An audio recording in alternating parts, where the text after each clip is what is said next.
Hello friends, Patrick here. How are you today? What a beautiful day today. October 22nd, 2022. I just came down to this little park that they have. You can see it's a beautiful fall day. The trees are turning color. The leaves are falling on the ground, as you can see here.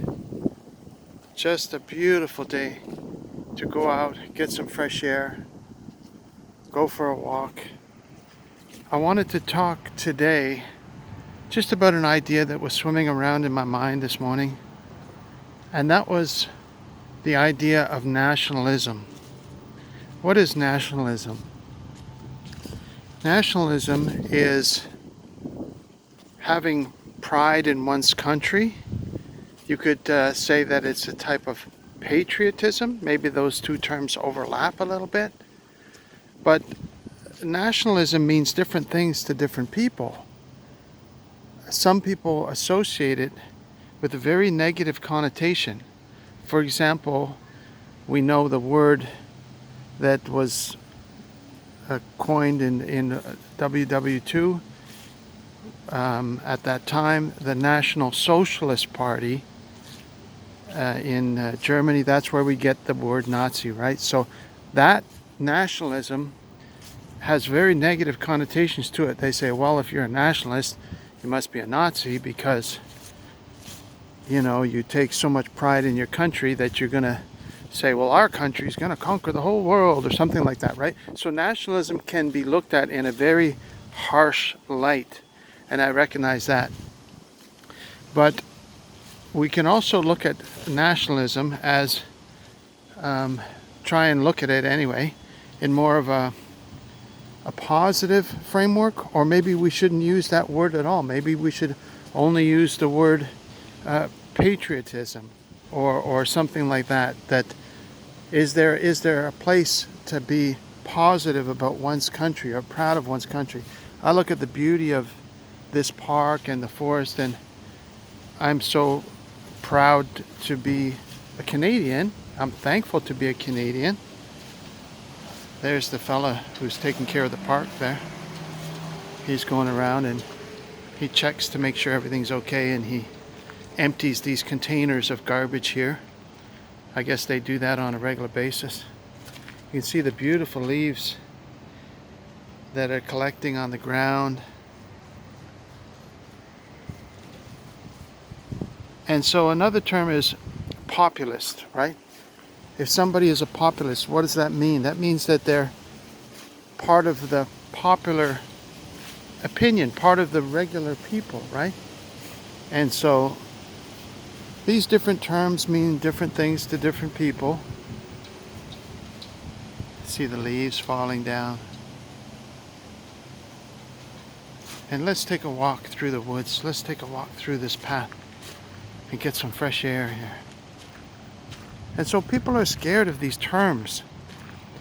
Now, in Canada, there was a countrywide demonstration last year in February, middle of winter, where a bunch of people went down to the nation's capital, and they were complaining about their freedoms being taken away, and they were disturbed about that, so they wanted to go down and peacefully protest and let their concerns be known to the government. And so people call them, well, they said, oh, that's a populist movement, or maybe they're nationalists, or maybe they're overly patriotic, because a lot of people are scared. They really are scared that people that are proud of their country will become that negative type of nationalist, where they'll say, oh, our country is the greatest, we want to go to war with the rest of the world.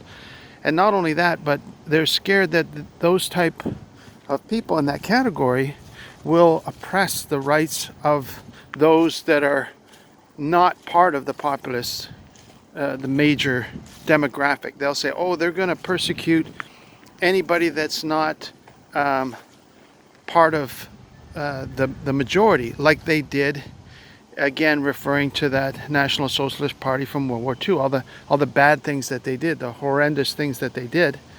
of discrimination and so on and so forth that we're familiar with, and they don't want to see a repeat of that.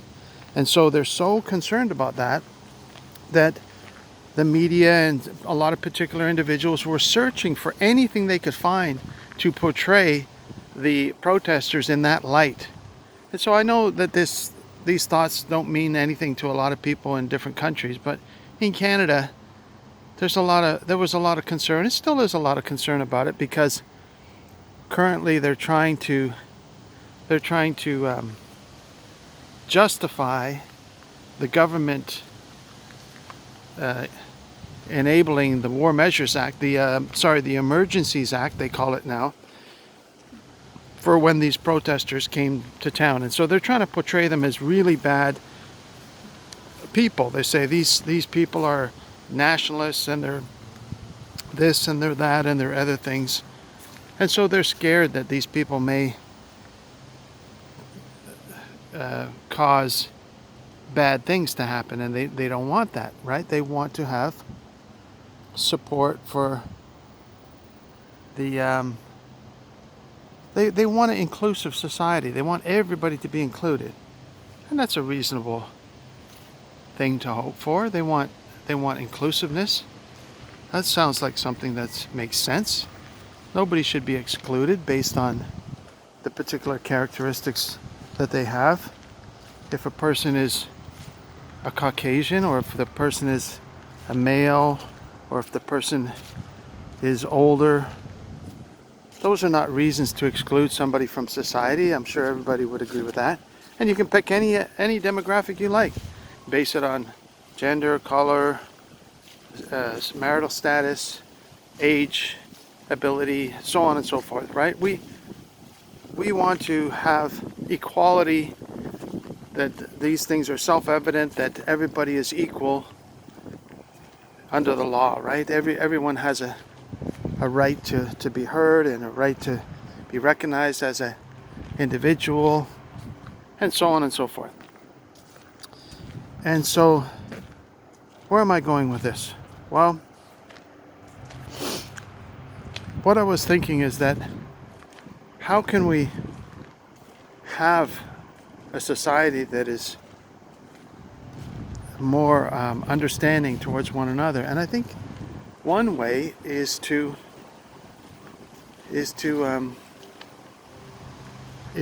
promote truth, right? So that we can be honest with one another, and not try and be deceptive in describing situations or circumstances or events that we experience, to try and exaggerate them in one way or the other. Everybody does that. Sometimes they exaggerate their point of view because they want to convince the other side of their point of view. It sounds like someone's doing some work over there, like a loud wood chipper or something, so I'm not going to go up that way. Somebody's probably doing some tree cutting, or using a chainsaw or a wood chipper. I think that sounds like maybe a mowing machine or something. I don't know. So I'll just go back the other way. It won't be as loud this way. And also it's quite windy out on the main drag there, so if I follow this path up to the other end, I think it'll be a little quieter. Just so nice and beautiful out here. Try and listen to the trees. And watch the leaves falling. There goes Mr. Squirrely, running across with something to hide for the winter. It's getting ready for winter, I guess. Just enjoying the fresh air out here. It's so nice. I'm surprised there's nobody at the park today. Usually there is. Oh, there's a couple of people at the park, but not too many today. It's a quiet day. Friday today. Friday. End of the week. And just beautiful fresh air, and these trees, they just go right up into the sky, and then you've got the beautiful blue sky. The beautiful blue sky and the trees. It's really nice day. Really nice. And so, sometimes people get on each other's nerves and they say, we have to make this a priority and we have to make that a priority. And I don't know, it's a funny world we live in, I guess.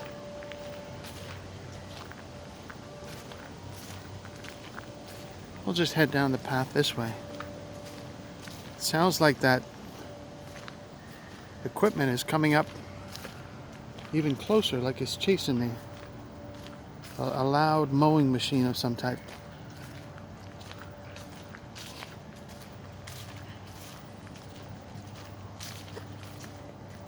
I was down there actually, February. I went down to the capital of Canada and saw what was going on, and it was a very family time. People were friendly. People were open and talking to one another. And I didn't see any hatred there. I didn't see any bad nationalism, I guess you could call it that. I saw a lot of people that were proud of their country, Canada, and wanted to preserve the freedoms that we enjoy in this country. And so why are people trying to associate the Canadian flag with a negative connotation? Why are they saying, oh, if you fly the Canadian flag, that means you're this or that, or you're a redneck or something like that? I don't know why they would say that. Well, fear, right? They're afraid. They're afraid of this bad kind of nationalism that they associate in their mind with what ideas they have about this bad. But I'd like to give you an analogy. Imagine if you're the head of a household. And let's say you're part of a household that has, I don't know, half a dozen kids. And you live in a house, maybe you've got a few tenants. Let's say there's 10 people living in a house. And all these people have different priorities and different things that they think is important. But you have one head of the household.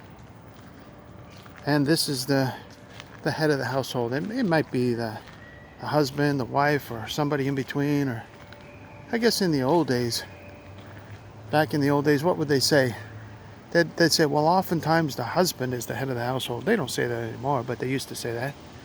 Or if the wife was the head of the household, they may even have considered that in a negative light. They might say, oh, the husband is henpecked. And they might even make fun of the husband. Or they might even make fun of the wife and say, oh, the wife is domineering, as if that was a negative thing.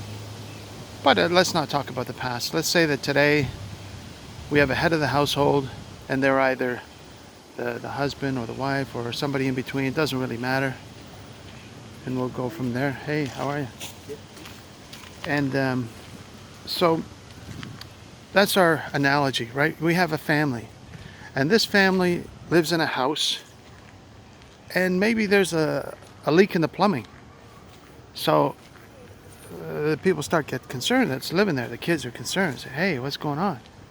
We're going to protest. There's a leak. The bathroom sink is leaking. We're not gonna have dinner. We're gonna stay up late, or maybe they're gonna rebel somehow, or they're gonna express a protest some way. And but the head of the household says, no, you know what? I've got to go down the street. There's a neighbor down the street, and they have something terrible going on. They're fighting with somebody. I've got to go down to the end of the street and rescue them, or give them some money, or I've got to bring them some supplies. And so the head of the household abandons his house, goes to the next neighborhood or a few streets over, and decides that he's going to focus his attention or her attention on this neighbor. for whatever reason, right? So this analogy, what I'm talking about is that, would you consider that to be a good head of the household? Is that a sensible thing to do? That might be quite magnanimous of them. It might be quite thoughtful of them. Might be quite commendable of them. But at the same time, there's an argument to be made for taking care of one's own house. And this is how I view the idea of nationalism. This is the idea of being proud of one's country, being patriotic. It's like taking care of your own family, taking care of your own house first. If you have a hey, how are you? If you have a leak in your house, and you're not gonna repair it, but you're gonna go somewhere else first. That's not the good thing to do, So anyway, this is what I'm thinking, right? And I think it's applicable. It's an analogy, but we're in a country, and the leader of our country says, "Oh, we have to go do this over here, and we have to give money to this cause over there." But there's a lot of circumstances within the country that are being ignored. And now, when these people came and they were worried about their freedom and wanted to discuss it with the government, they were ignored. They were absolutely ignored. And so it was, what would you call it? It was a sign of a lack of leadership by the leadership of our country. They refused to listen to the protesters. They refused to hear what they were complaining about. And in fact, even what they were complaining about, it was a peaceful protest. Obviously, I was there. It was very peaceful. And so I saw it firsthand. And they had grievances that they wanted to be heard about. And the leadership of our country said, "Oh, we don't want to listen to that. We don't have time for that." And they totally ignored them. And not only did they ignore them, but they maligned them. They said, "Oh, these people have all these bad qualities of nationalists. They have all these bad qualities of people that don't look out for the marginalized. These people are racist. These people have all these nasty qualities. These people are a fringe minority that should scarcely be tolerated," and so on and so forth. So this is what happened when the people of the family of Canada, you could call it a family, it felt like a family when I was down there in Ottawa. They said this family is not important. We have to pay attention to families outside of our own household. And so that analogy kind of made sense to me, thinking that if you're in a home and maybe there's a leak in the roof, or somebody's hurting, or somebody's being ignored, or somebody's not being heard, maybe you can sit down at your own dinner table and talk about it honestly and openly, and say, what's the situation here? What's going on here? How can we resolve these domestic issues first and look out for the interests of our own home? And if other families did that, would it be a bad thing? Would they all say, "Oh, we're going to go at war with each other because we're the best family. We're going to go at war with each other because we're the best nation"? That doesn't necessarily follow, right? That's a non sequitur. It does not follow, they say in Latin, right? It does not follow that if you're a nationalist or if you're patriotic, that means that you want to hurt the other person. That doesn't necessarily mean that. And isn't that how families have operated for hundreds or thousands of years? They've created families so that they can survive, so that they can protect and nurture the next generation that's growing up and provide a nice place for them, a safe place where they can learn and grow crops and be productive and produce enough so that they're able to share. And then when they become productive, then they're able to share with their neighbors. So they say, hey, I grew 2 pumpkins, you can have 1. I grew 2 tomatoes, you can have 1. And they'll have the resources to help those that are infirm, that are unable to grow their own foodstuffs. And so if a country exemplifies those qualities and does the same thing and makes sure that they're healthy at home, then they'll have leftover resources to donate to their neighbors. If they want to rush out and contribute a whole bunch of weapons to halfway across the world to contribute to conflagration of some sort, is that the highest priority? It may be necessary at times. Apparently it was necessary in some major world wars that many countries have gone through. And thank God we're not in a world war right now, but I guess we're never far from it. But anyway, I think I've pushed this analogy far enough, or this metaphor, whatever you want to call it. And I hope it makes sense. I hope it is a sensible idea that, you know, we have political parties in Canada, and there's one political party that has been pushing common sense ideas for as long as I've known them in existence, and they've done a very good job of it. They've been pushing for truth, honesty, responsibility, fiscal responsibility, government responsibility, leadership responsibility. They currently have a very good leader, and I really admire that political party. It's called the People's Party, and it's a populist party, and it scares a lot of people because they say, oh, they're gonna have nationalistic ideas. They're gonna have ideas that don't take into account the marginalized, or don't take into account these groups. Who says that they're going to do that? You do? Like, I don't say that. They don't say that. Oh, they're going to do this and they're going to do that. They're going to be bad. Well, that's coming from people that have a lot of fear.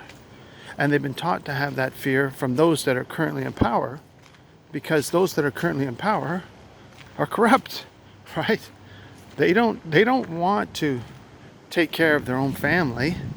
They want to take action and impose policy that is based on financial incentive of special interest groups. They've been incentivized to make these type of policies, or to take away the freedoms of the people. And so they follow those directions. They don't listen to the people. They don't listen to the population.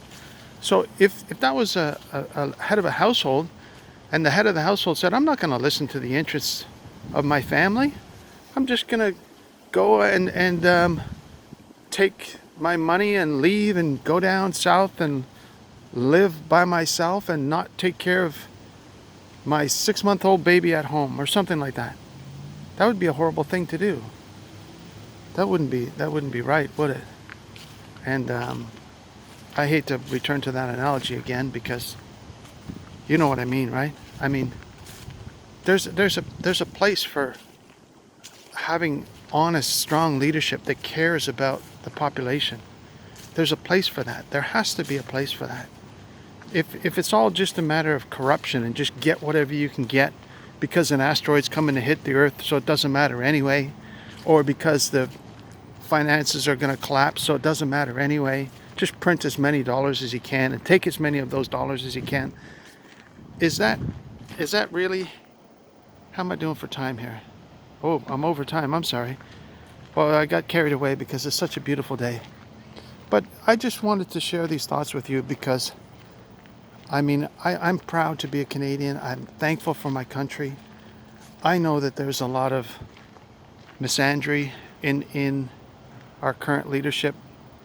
I know that there's a lot of racism in our current leadership in this country, that the people that are in power, both in the school boards and within the provincial and within the federal government. And people like myself are not part of the discussion. We don't have a seat at the table, right? We're excluded because we're not part of what's currently popular with the current people in power. And that's unfortunate.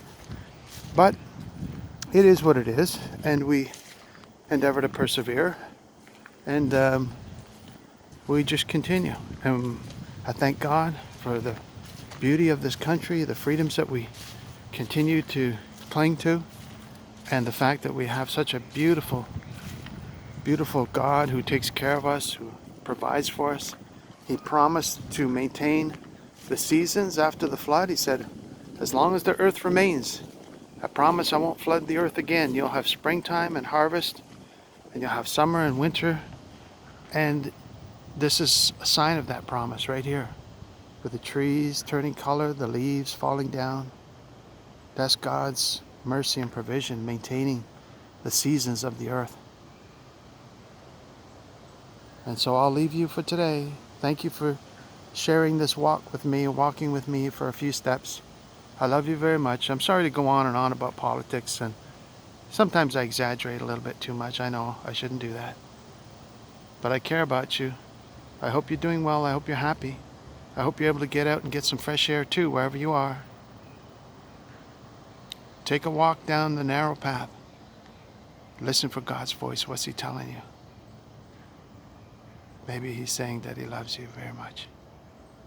I hope you can hear that. I can hear it.